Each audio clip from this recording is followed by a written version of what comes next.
Good. Let me thank you again. Grima gives me a perfect entry point into some aspects. One, as you rightly mentioned, for transformation to happen, it has to be large project transformation, and infrastructure is when we talk about the Africa 50 and the PIDA pipeline and so on.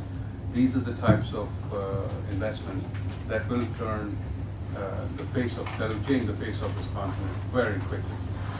Now it's interesting we say this because on the one hand, Jonathan made the same point, you're making the same point. The diagnostic that Hosanna mentioned is making the same point. Funding is not the issue. For all good projects, funding is not the issue. And so there are two questions that come to my mind, and I will turn to the first one to Jonathan on the PPP side. What should the private sector be doing? And you differentiated between international and domestic private sector. So I'd like you to bring out both aspects of it. What should development partners be doing from your perspective to bring about these PPPs, whether it's the PIDA pipeline that Grima is referring to or other forms that we need to get in? And then I'll turn to both Mohammed and Marvin on the strategic question. Is the bank in the right direction with respect to strategy? Should we be focusing on other instruments? For instance, you talked about the changing the rules of the game. There are instruments that are available which are guaranteeing risk, if you like. So the risk opportunity and risk rewards can happen. So if you don't mind touching upon that, and then both Mohammed and Marvin will touch upon the strategic context from that perspective. Maybe let me start with changing the rules of the game, and you might be surprised to hear me say that it's not always wrong to change the rules of the game for governments to do it. It's a question of why they do it. So again, I'll give some examples from developed countries. California, power deregulation in the 90s was a disaster. It went wrong. Opportunistic private sector companies, interestingly, when we talk about perceptions, these were all American companies, but there were Texas companies coming into California, and a Republican president, and a Republican Texan, and a Democratic California. So in some ways it was foreign investment, but price gouging, gaming the market, and then regulated but private sector utilities and state regulators that got it wrong, and the power system collapsed. These long-standing utilities went bankrupt. Everybody knew the rules need to be changed because things were going wrong. The system was collapsing. And while the individual shareholders in some of those companies, like the famous Enron, I'm sure, complained, I think the wider business community, let alone the public sector or the consumer, knew the rules had to be changed. That's maybe an extreme case. So I don't think it's a problem for governments or regulators to change the rules when things manifestly aren't working, when they're not achieving what they're supposed to achieve. I think it's when it's seen as more arbitrary changing of the rules for short-term political gain, or just because, well, now we've got your money, we want to take it away again.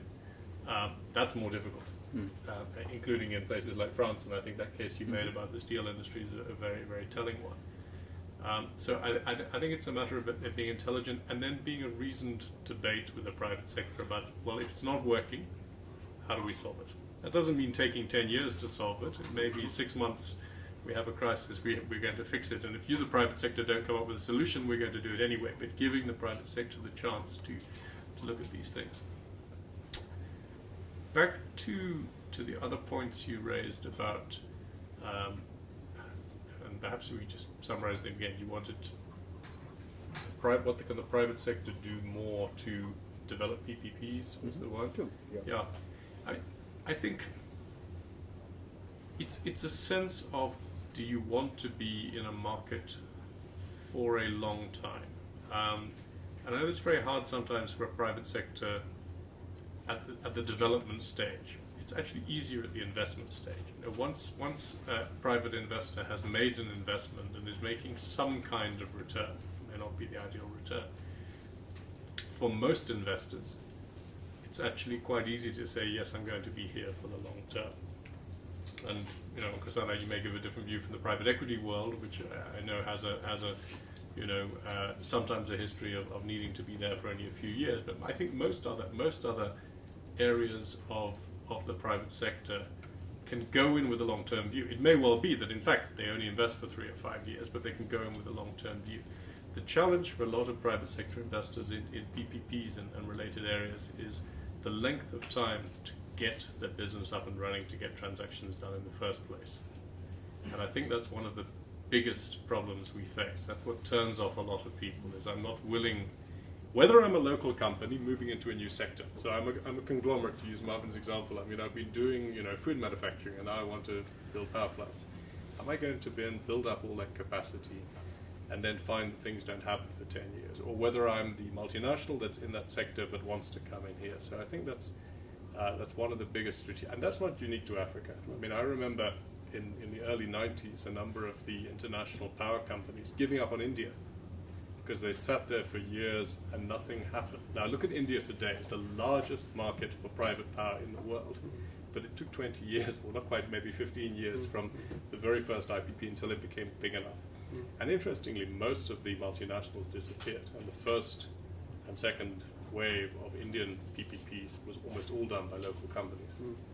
Then the multinationals started coming in to join them as well and said this market is real. So it's a question, I don't know what the answer is. Maybe in fact more local or regional capital needs to start these deals. I mean, it won't have the capacity to do as much, but maybe it needs to set the benchmark. And again, I look at the recent examples, Morgan mentioned of the South African renewables projects, I look at the example of Nigerian power privatization. It's been driven largely, not exclusively, but largely by local capital. More foreign capital in the South African case, because I think there was more confidence in the regulatory framework than there was in Nigeria. Nigeria won overwhelmingly by local capital. So I think that time horizon. So then what can development institutions and the public sector do? Try and compress the time horizon. Projects still take far too long to develop, far too long. And often, I think the decision-making cycles of development organizations are built on the fact that, oh well, things are never going to move quickly. These projects will take a long time. I'll give a specific example if I can. From a few years ago in Namibia, where we worked. This was actually a purely not a PPP, but a commercial transaction for the Namibian state utility, which is extremely well run. I'd argue one of the best run utilities in Africa. Their decision-making cycle was faster than the DFIs lending to them. Because I think everyone had got used to, we're dealing with XYZ state organizations and this deal will take 3 years. And so how can we compress transactions timetable? I think someone mentioned the list of beta priority projects. And I would argue that while I think that's very, very important, there's another way of looking at preparing projects, which is preparing the rules for projects, not necessarily selecting the projects. And again, the example of the renewable energy projects in South Africa would maybe be a good one. In that case, government, Eskom, anybody in the public sector, has been involved in setting the ground rules for procurement, setting the objectives, but not in actually telling the developer, you will build your project here. Now, if you're a developer, obviously if you come along with a project somewhere that's not close to an Eskom substation, you're going to have a huge cost and delay, and your project won't happen, but it leaves room in some areas. Now that won't work obviously for transport projects. I think for transport projects there needs to be a greater degree of central planning and identification. But in some sectors, and I suspect the same is also going to be true in some other areas of infrastructure, there is room for the private sector to play within a set of rules. But what's common in both is that I think private sector was confident that within those rules, decisions would be made on time and things would happen, and that has happened. So I certainly would like some guidance on both the strategic side as well as the need to compress the timeline for the preparation. It's interesting, certainly as a benchmark for PPP projects, we find that in Africa, the average time taken for preparation of these projects is 6 years, compared to some of the Asian markets where it's 3 years, and certainly in the OECD countries, it's less than half that. So it's interesting to see the lessons that we can bring in. And interestingly, again, because perhaps of the timeline it takes, the cost of preparation also goes up. So while the benchmarks are between 8 and 10% of the project, in Africa we find that even goes higher. So it's a very important point that you're raising. I'd like colleagues, Kosana, please. Really, I suspect that everything we say in this room is going to be correct, different perspectives and so on. And our challenge really is to try and identify which are the priorities which will unlock what happens. And I think one of the things we need to address is whether African public sector there is anything that development partners can do to help the African public sector understand the perception of country risk in particular. Because I think that we tend to get, again, emotive and say, but the risk is not what people claim it to be. But if it's perceived to be, including things of how long the time it takes to, then it is a reality. So how could development partners help African public sectors to have a better understanding of the perception of country risk? I think there is a few things which we need to think, and part of your observation about domestic capital utilization, the only bit I would add, I would say domestic, but I would use domestic in an African context, not in a nation-state context. And the reason why that is important is that if I, in country A, allow public sector funds like pension funds to be used in country B, all of a sudden I worry about the security of that money. And within the African context and politics, it's a better thing to deal with than completely external capital from outside of Africa coming in.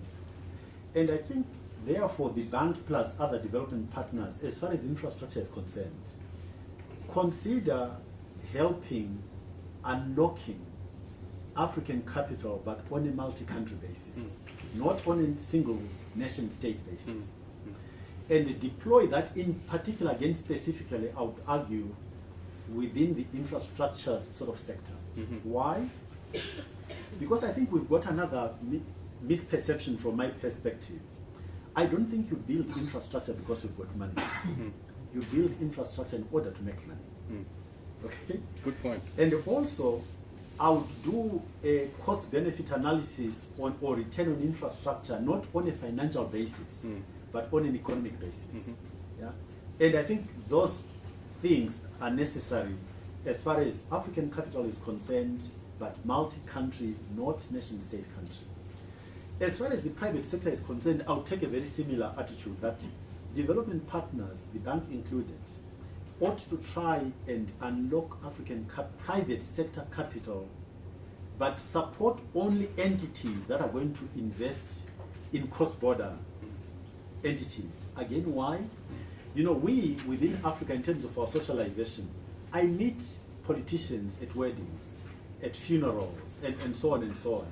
The opportunity for a quality dialogue to make them understand what is important to me in the private sector is much more available if you are a local entrepreneur compared to somebody coming from New York or London or whatever, in terms of getting them to really get a feel for what needs to be done to correct the perception about risk and manage it. So yeah, deploy public sector money, but on a cross-border basis.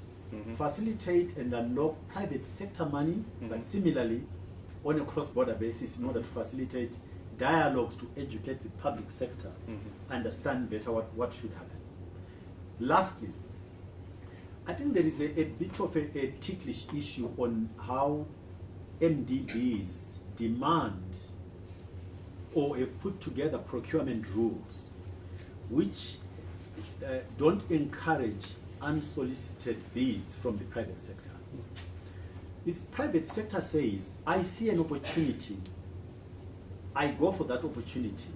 And you guys then say, no, we want you to make it public so that other people know that it exists. That's a contradiction. If you want me, when I see an opportunity to put my money there, you need to find another mechanism for procurement rules which allow me to go through a filter mechanism protecting the consumer by all means and so on and so on, but without making the opportunity I identified become publicly available to other competitors, I think there is an issue. Yeah? I'd like our colleagues, maybe Mohammed, you start first, and on the strategic side, with respect to the points that Kasana was making, on the priorities which we need to address to unlock and help optimize the role of the private sector in Africa. He raised at least 3 very interesting ideas there. Do you agree? What other things do you think we need to be doing, certainly as development partners? Some of the findings around that evaluation touched upon some of the issues you raised, and in particular some, in clarity, the corporate priorities of the bank, to where to go, and this is something that we need to solve, as a bank.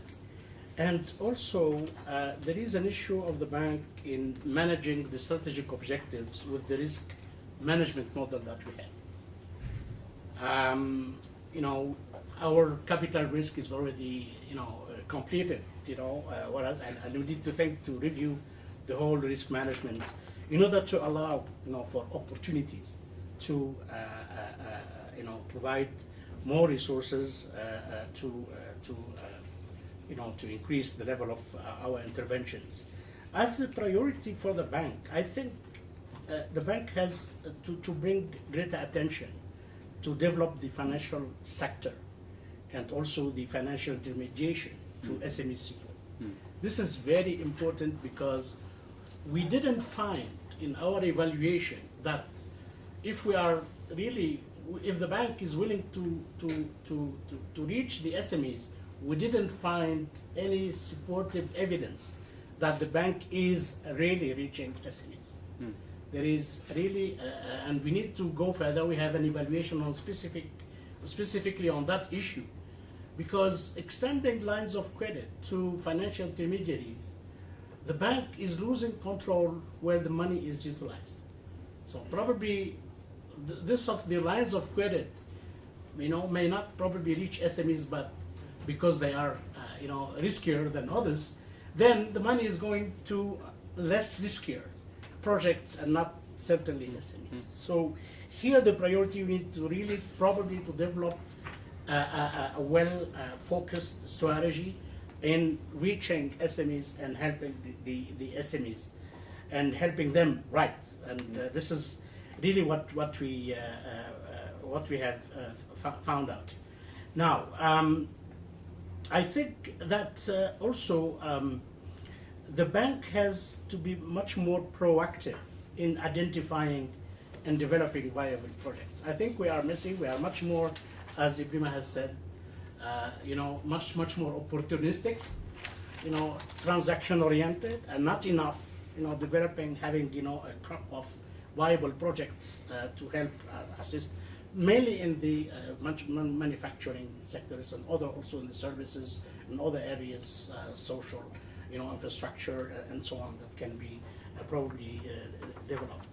And I think that where we have seen that the bank is additional, is much more on this financial side, which means that we are bringing resources. Whereas the bank has a lot of opportunities to be additional in other areas, non-financial, so technical assistance, knowledge products, having more attention for private sector about, as Marvin has said, environmental issue, that we build up this foundation for private sector development. This really where things probably should go. And of course, if we start by saying that that the bank should be as one, moving as one, this has to be also clearly understood, which means that the transactions should be where the right environment, regulatory, is there. And if the bank is willing to help assist the fragile states or low-income countries, they have probably to make a good sequencing of interventions, making sure that they have the right foundations. Thanks. I want to emphasize again that the fundamental driver of the private sector is rate of return. That's what moved the private sector. So there's no other loyalty. So I don't find, that's why I mean, I'm sorry that Kusana left, because I don't think that's a relevant question, that the one that he was posing as to where is the loyalty of the company. The loyalty of private sector initiative is to the rate of return. And is the rate of return the one that guarantees that resources are used efficiently? So you should not expect any benevolence from the private sector. That's not the role of the private sector. That is the role of the public sector. Social contracts for extractive industries, better environmental practices, all better corporate social responsibility. All of this is in the context of returns. None of this is going to be done by a company if it is not aligned with their fundamental interest, which is the rate of return. The private sector cannot replace the role of the public sector. The welfare of citizens and the concern for distribution aspects of what is produced is not an issue of the private sector. We should push the private sector to do as best as possible, given the appropriate conditions. That's the way it should be. Public sector creates the rules of the game, acts also in a transparent way, and supply the appropriate infrastructure, and the private sector should do their game. We should not expect these attitudes of loyalties to one country, to one region. It's not the role of the private sector. I think we start wrong when we expect that from well and effective and efficient private sector. Second point that I wanted to pick up on this is that private sector is more than privatization. When we're talking about here a striving and strong private sector, we're talking about services, we're talking about a financial sector, we're talking about a manufacturing sector, agribusiness. That's what we're talking about. Privatization is a subset of that, and it's a separate question. And there the question is if we should also bring in the private sector to supply or not to produce, to supply, because the responsibility of supplying public goods is the public sector, to produce public goods. That is the question. And you tell me, the latest estimates that we all been talking about, infrastructure, where I said that is hurting the private sector in Africa. The latest estimate are around $100 billion annually for the region, and the region had been investing about half of that. So there is a gap of $50 billion. Rakesh, you said that money is not a concern. So where are these $50 billion? Where are they? Mm-hmm. I think money is a concern to be able to supply and provide this infrastructure.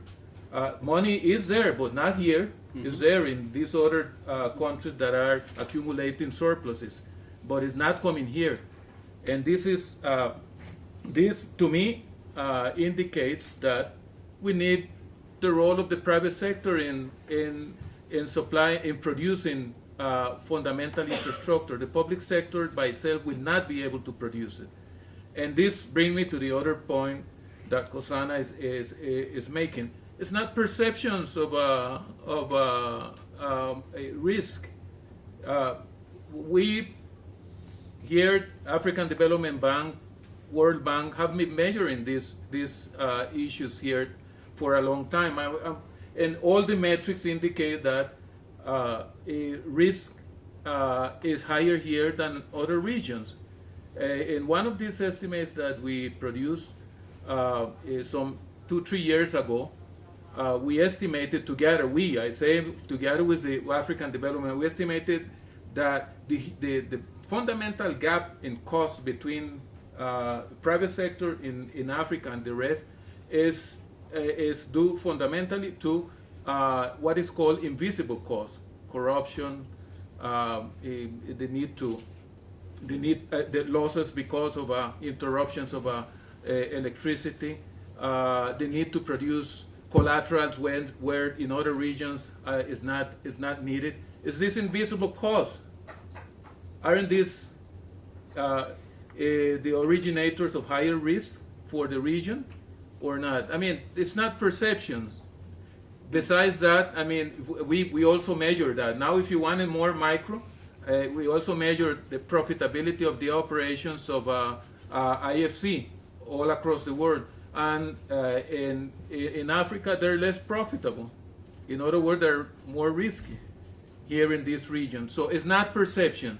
We have to understand that, and we have to do what is needed to reduce the conditions that we are creating for the region to be riskier than other regions if we want this region to compete with others. And finally, on strategy, I've seen the strategy and both the bank and the private sector, the global bank and the private sector one, and they're all, in my view, very well aligned, tackling the fundamental issues. On the private sector strategy, the areas that are not there well presented, as in my view, I just said that the support of conglomerates, that to me is a way to start. Again, this dream of having a Pan-African integration or having a Pan-African industrial sector, I mean, you can't start. It's okay to dream, but you're not going to start in practice like that. You got to start small, and to me, I mean, this has been again the key way that these Asian countries and my own country, as I said, have done to move forward. The emphasis on the hard infrastructure, it is mentioned there in the strategy, but to me that deserves fundamental priority. We are not going to have a thriving private sector with the level of supply of energy that we have here in Africa, or the level of supply of infrastructure services that we have in Africa. Focus on the interconnection, private and public sector there to tackle this fundamental problem, to me is critical. And in addition to this, partnership with other institutions, which is well reflected in your strategy, is huge. In the private sector strategy, which is, I was happy to see that it's nowhere in the bank group, the African Development Bank strategy, the issue of partnership. And I think that we are confronting a huge challenge here. And it's beautiful. It's a huge challenge. That's why we were created. It's a huge challenge and required partnership, required working together. And I believe that cultivating this work together in strategic sectors, this is the other thing, strategic sector, in being selective and paying attention to additionality, which is our role in the private sector. Paying attention, fundamental attention to additionality. We exist in the private sector to supply those services that are not being supplied by the private sector. We are not in there to crowd out the private sector. And that's an area that I don't see also clearly reflected in the strategy, that any activity of the African Development Bank or the World Bank Group in this space has to be justified by the principle of additionality. I think what I would like to do is perhaps get some reactions from policymakers. All of you see this on a daily basis. Marvin mentioned loyalty to rates of return. I think there's increasing awareness and direction of many large corporations with respect to bringing in corporate social responsibility and looking broader, but perhaps the initial thinking is only rate of return. I'm not sure, but I think getting your reactions, especially towards the perceived risks versus rewards, and how do you ensure that you can give higher levels of comfort to the private sector who want to come in on the risk side would be interesting. So let me open up the floor again and see if you have any thoughts and observations on those 2 or 3 or any other points. Please. Thank you, Mr. Chairman. I think this is a hard subject, especially for those of us who are coming from the middle belt of Africa. And it's very nice to be in South Africa and discuss private sector because it works here.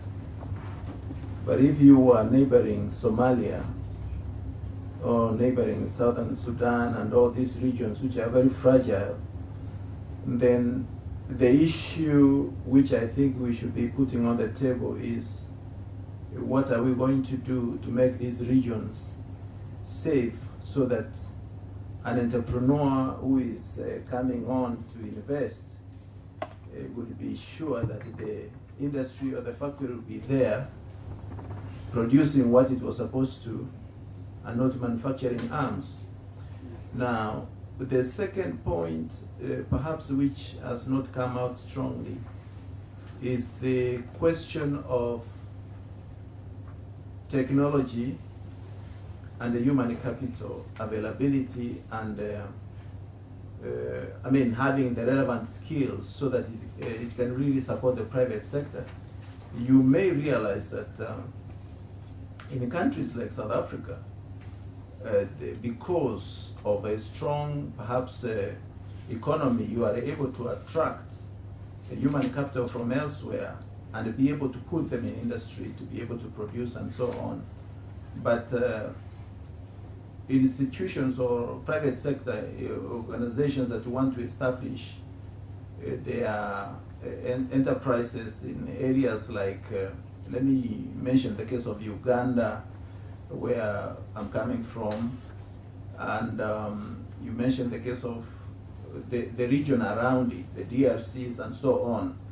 The mines are dormant, but the people who have come in there, you probably get a group which is lost somewhere in DRC forest, which is extracting the mines, like a recent case where it was said, but I'm not sure, that there is a private mine somewhere with an airstrip, which even the government doesn't know, and it's extracting gold and transporting it by small aircraft to some place, and then exporting it, and the government doesn't know. So we are talking about the absence of communication, ICT, transfer, and so on. Here we can be able to communicate very well, but these industries cannot operate in a place like that mine.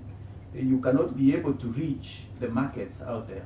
So I'm putting on the table that we need to invest significantly in capacity building, human capital development. And I'm also saying that, and I think that these are all issues which are in the Transforming Africa, in the 10-year strategy of the bank. But governments have not bought these. So there is a disjoint probably from this transformational kind of strategy and what those governments which would like to provide the climate for the private sector are doing at the moment, because they are not able to meet all these parameters which I think have been highlighted here for making the private sector work. So we have a hard task, but it can be done. And I think the bank is on the right track, especially on the area of human capital development, because right now the human development strategy, which is addressing science and technologies, has been bought very well by by most of the governments. Now the idea is to actualize it so that we can be able to have the relevant capital which can be able to really run these industries and run or even transform agriculture itself. Because if we are still using a hoe, and I know the late Ndingo wa Mutharika was able to make Malawi food sufficient for, I think, for a short period. But right now they are not, because the drought out there in the region, or in the region where we are talking about from the Horn of Africa and so on, we need technology that can actually change the system. Yeah, thank you. Thank you. Maybe just 2 points. I think one issue that we need to deal with is this is in reaction to perceptions of risk. I think from a public policy position, I think the issue of transparency in terms of if investors are coming in to invest coming from the private sector, I think from a public sector perspective, I think we owe it to the private sector to try and ensure that there is a greater transparency in terms of either investor rights, the rules and regulations, and the investment regime that the private sector can expect. I think this will be critical for us to assure the private sector. Otherwise, we will continue to suffer from perceptions of higher risk. And then secondly is the issue of, in doing this, we also need to be mindful as the public policy practitioners of the track records in terms of the experience that we've had with interactions with the private sector. We also need to take this into account if we are going to build a sort of confidence that lowers perceptions of risk. Thank you. You made a good point about partnerships. Certainly, the challenges that this continent is facing are much more than one institution can provide. But probably just wanted you to clarify on where you see things being done differently. For instance, there are several examples in the region where various development partners have collaborated on infrastructure projects. And there is a lot of impetus to continue doing that. But you mentioned that, according to you, that's a concern. So probably clarify on what you think needs to be done differently. And then the second one is on the incentives to the private sector. Suddenly, over the past 5 or so years, there's been a lot of emphasis on improving the business regulatory environment to catalyze the private sector. But there is one small country in the heart of Africa that everyone has kind of commended for their approach to improving the business environment. They're the top 3 continent-wide. They're ranking very well globally, but still, FDI is going to Uganda, it's going to Kenya. So the balance, I mean, could you speak to the balance regarding the improving the regulations and probably putting in place other incentives, incentivizing the private sector, for instance, to bring in this needed investment? Thanks. Actually, I'm just provoked by the last statement he made. We are currently doing our strategy for Kenya, and this is one thing we have been discussing extensively. If you look at the last couple of years doing indicators reports, actually Kenya has deteriorated on almost everything. But if you look at FDI and in terms of new businesses coming up, actually you can't hold a conference like this in Nairobi unless you plan 2 months in advance. So we are really struggling to understand where is the disconnect. Is it the way we measure these indicators, the people we talk to, or where is the problem? I just wanted to highlight that. First, the point that you made about human capital. Fully agree. I think, again, not just the African Development Bank, but other MDBs like the World Bank and others have been putting in huge amount of resources into building human capital. What's interesting is how the link happens, because we can put in all the amount of resources we want in primary, secondary, and tertiary education. What we find is the disconnect between the jobs. What is the private sector looking for versus what we have? So in the end, you have unemployed graduates. Well, is that any better than having unemployed high school students?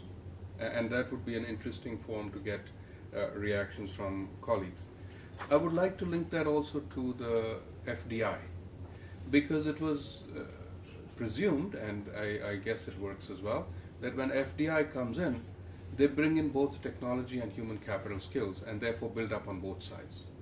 And I'd like reactions, especially from Jonathan, on that. And if so, is that true? And if does FDI come only when the skill sets are available in terms of the local markets, or do they actually build on the skill sets in there? Second, the perceived risks reality, the point that colleagues made, as well as the indicators point that you were making. I'd like Marvin's thoughts on this, because one of the things that Kosana was mentioning was, let's do Africa investments but make them cross-border. Would those cross-border investments, if they go into DRC, say from South Africa, provide more comfort and therefore reduce the perception of risk? Second, the World Bank does its doing business indicators, and if the doing business indicators, as he was talking about, are actually going down in some countries in terms of their worsening, why is it that the perceived risk there is not changing as far as investors are concerned? So I think that would be an interesting proposition with respect to reality versus the risk aspect and so on. Third, I think, again, the partnership side. Mohammed, you've looked at the private sector strategy, you know, the 10-year strategy for our institution.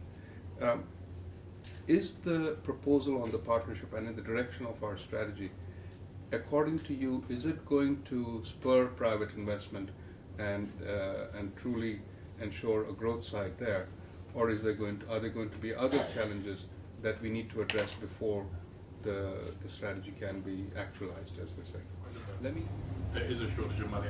I like that point, and although I said there isn't, I actually agree with you. I would like to see the day when there is a shortage of money in practice, because the day when there's a shortage of money in practice means we're actually doing enough investment. But speaking as a very sort of, at the coalface private sector practitioner rather than a policy person, I don't see it happening day to day, but I would love to see it happening, and I hope we see it in the next 10 years. It will be, as they say in that horrible buzzword, it will be a quality problem to have when we run out of money to fund all the projects that are happening. And then we're going to need to be quite creative. I think the one way we'll tackle it, though, will be to have larger projects. I think some pools of foreign capital, I'll give an example, some of the biggest sovereign wealth funds from the Gulf, from Singapore, one of the reasons they don't look at Africa is not just risk, it's transaction size. They can't find a transaction in the infrastructure space of $100 to $200 million for their own investment, not the project. That means the project must be $1 billion. They won't enter the market. So I think for some of those parties, when we just see bigger projects, they will come in.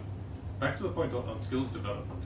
I think the short answer is multinationals or private sector will come in where skills are not there, as long as two conditions apply. First of all, there must still be, in a host government or regulator, there must be somebody with the skills to make decisions around them.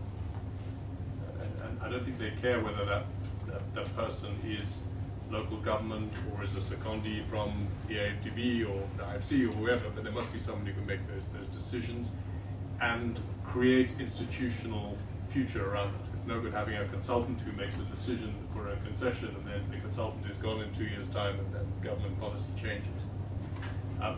There's also an element of your question there about their own skills. Will someone invest if they can't find their own skills for their own operations in the market? And I think the answer is, what's the plan to develop those skills?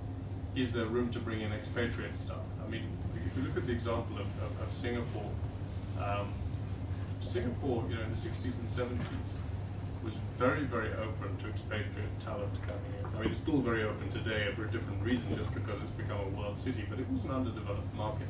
It was very open to expatriate talent coming in, and didn't force that talent to leave after 2 years when your contract is up, you may go. There was a long-term government plan. We want, within 20 years, we want to have developed our own local talent.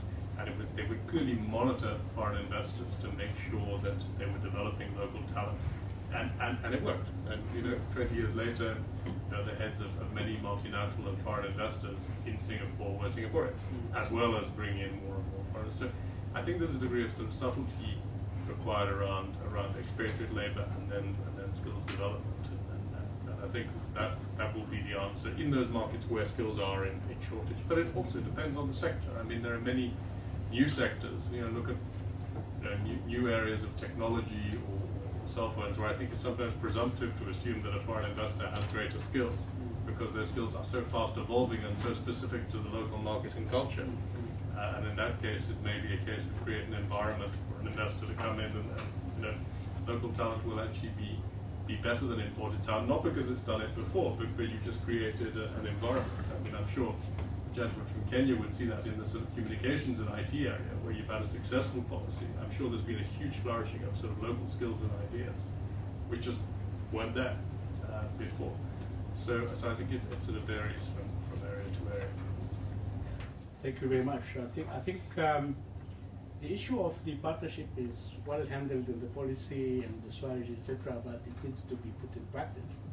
And that's what I'm expecting to see, how this would really be put in practice, and fundamentally, where we can build partnership, African Development Bank with other donors, with other, conglomerates, and with other, private sector, big companies, etc., and also with governments, and etc., all this arena.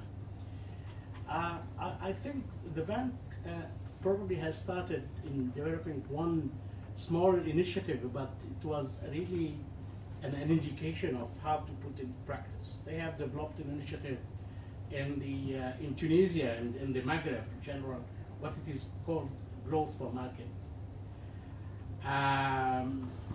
It's where the commercial banks, the government, and the private sector were put together to push on youth employment initiatives, so that they can, handle this and coordinate how it will put together. And the first year, we have seen that really a very, high enthusiasm to get, the new, the youth coming with their small projects that are financed with the help of other, private sector, industries or manufacturers that are helping them to, to be other suppliers or the end of to increase the value chain. Then the commercial banks providing and lessening also the risks with the help of the bank.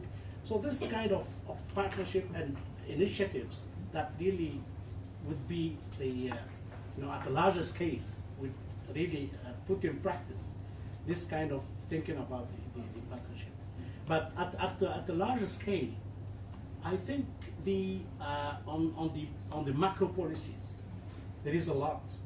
It is there. The IMF, World Bank, and African Development Bank, etc. They are together, but we need also to integrate other that we discussed this morning, or other civil organizations, trade unions, labor unions, business conglomerates, to discuss what are the issues to be tackled on the macro policy side, or regulatory framework, etc.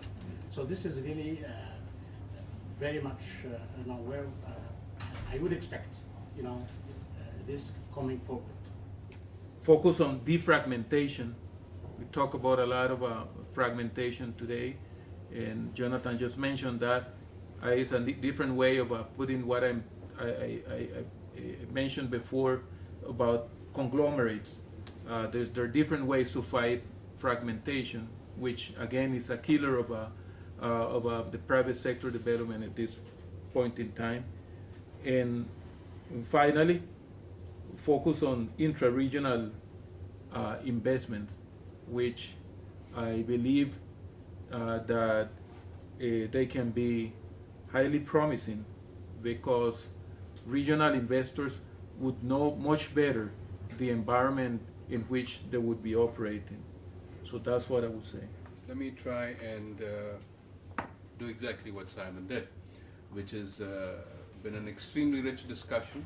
I think trying to even summarize this in any form is going to be a disservice to the nature of the discussion we've had.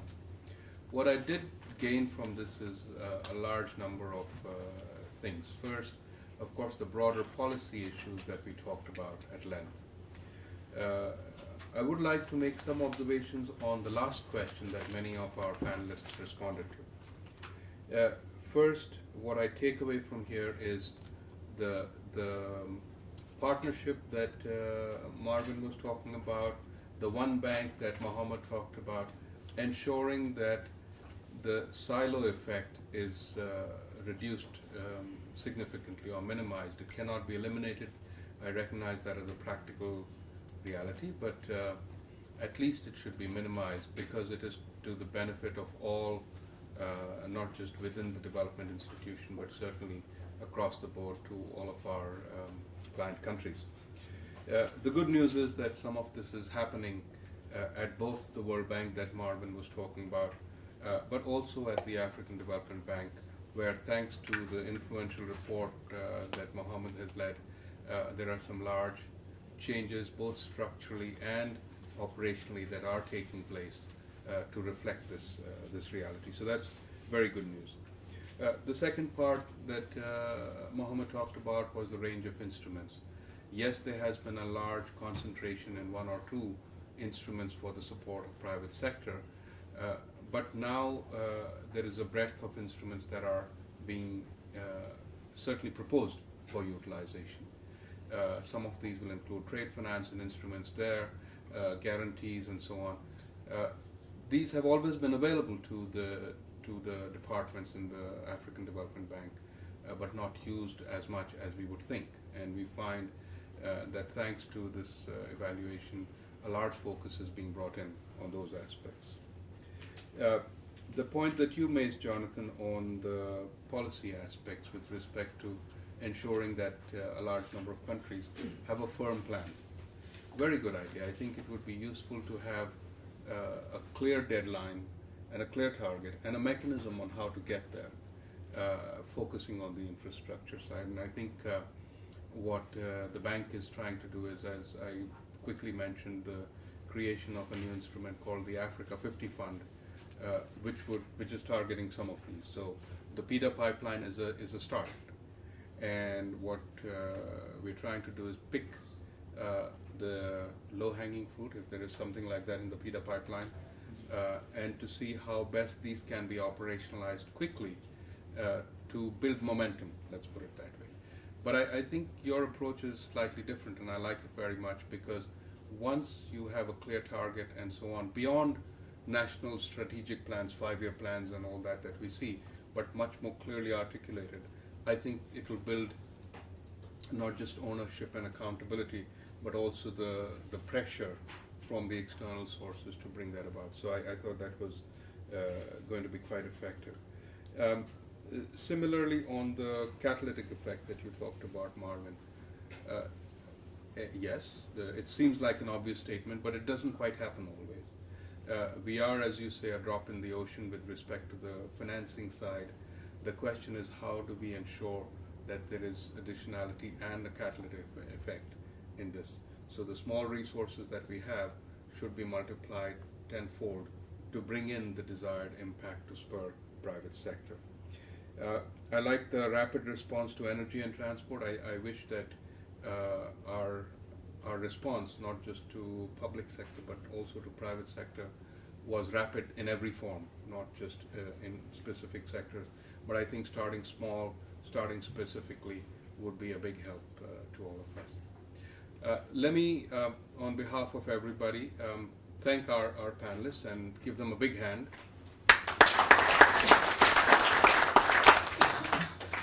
I think we certainly take back a lot of interesting ideas from the session. We'll try and put them down, take them to our senior management as well, and see how best some of these thoughts can be reflected upon and articulated in going forward for our institutions. Let me turn to our MC, Felicia. Thank you so much, Felicia, and you have plans for us for the rest of the evening, so let me turn back to you.